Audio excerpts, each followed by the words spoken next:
আসসালামু আলাইকুম নমস্কাৰ আজি আপোনালোকলৈ লৈ আহিছোঁ মেজাৰিং টেপ সম্পৰ্কে এটি ভিডিঅ' এই টেপৰ বিভিন্ন জোখ-মাপ আছে কিমান ইঞ্চিত কিমান মিটাৰ কিমান সেন্টিমিটাৰত কিমান mm আপুনি জানেনে যদি নেজানে তেনেহলে আহক আমাৰ ভিডিঅ'টো চাওক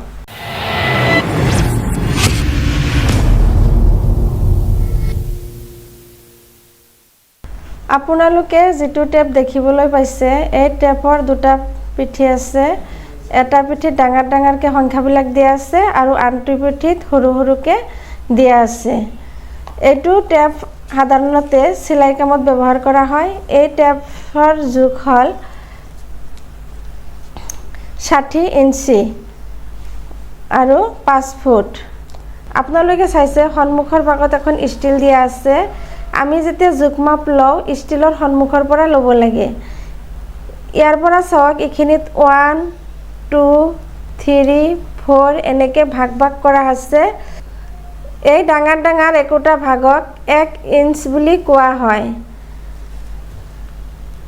এনেকে গৈ গৈ যেতিয়া 12 ইঞ্চ হয় এই 12 ইঞ্চ হলে হয় 1 ফুট তেনেহলে আমি জানিলো 12 ইঞ্চ ইকুৱেল 1 ফুট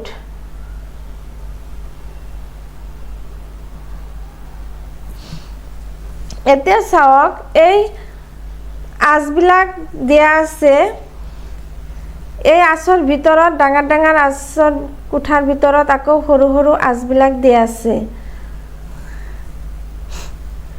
এতিয়া চাওক এই 1ৰ পৰা 2 ইঞ্চিৰ ভিতৰত চাওক কিছুমান সৰু সৰু আঁচ দিয়া আছে মাজত এডাল ডাঙৰ আঁচ দিয়া আছে এইখিনিক আমি কেনেকৈ লিখিম এই মাজৰ আঁচডাল হল আধা বা হাফ ইঞ্চ তো এইখিনিক আমি লিখিম 2/1 ইয়াতে ধৰক 1 ইঞ্চ হৈছে তেনেহলে আকৌ চাওক এই দুটা কোঠাৰ ভিতৰত আৰু এটা অলপ ডাঙৰ আঁচ দিয়া আছে ইয়াত আমি ভাগ কৰি আৰু এটা কোঠা বনাই ললো এইখিনিক আমি লিখিব লাগিব 4 ভাগৰ এভাগ আকৌ চাওক এই দুটা কোঠাৰ ভিতৰত অলপ ডাঙৰ এটা আঁচ দিয়া আছে এই আঁচটোক কব 4 ভাগৰ 3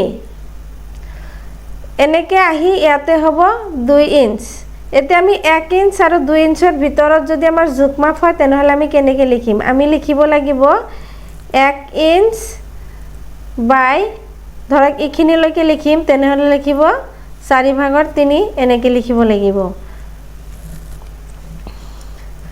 আকৌ চাওক এই ডাঙৰ কোঠাটোৰ ভিতৰত 2 পৰা 3 1 ইঞ্চিৰ ভিতৰত যেতিয়া আমি 4টা ভাগ কৰিছিলো প্ৰথম অৱস্থাত আমি 4টা ভাগ পাইছিলো চাওক ইয়াৰ ভিতৰত আৰু সৰু সৰু কিছুমান আঁচ দিয়া আছে এই আঁচবিলাকক যদি আমি ভাগ কৰো তেনেহলে ইয়াত কেইটা কোঠা ওলাইছে ইয়াতে হ'ব আপোনাৰ 8টা কোঠা এই 8টা কোঠাৰ নাম হল একোটা সুত এটা কোঠাক কয় এক সুত এনেকে 8টা কোঠা আছে তেনেহলে এক কব 8 সুত তেনেহলে আমি কম 1 ইঞ্চি সমান সমান 8 সুত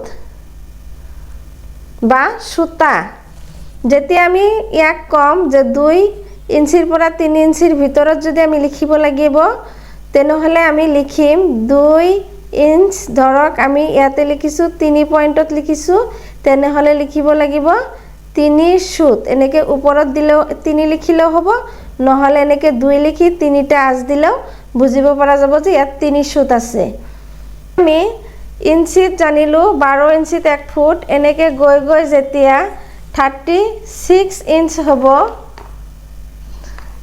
36 ইঞ্চ 36 ইঞ্চ হলে আমি লিখিব লাগিব 1 ইয়াক 1 গজ বুলি কোৱা হয়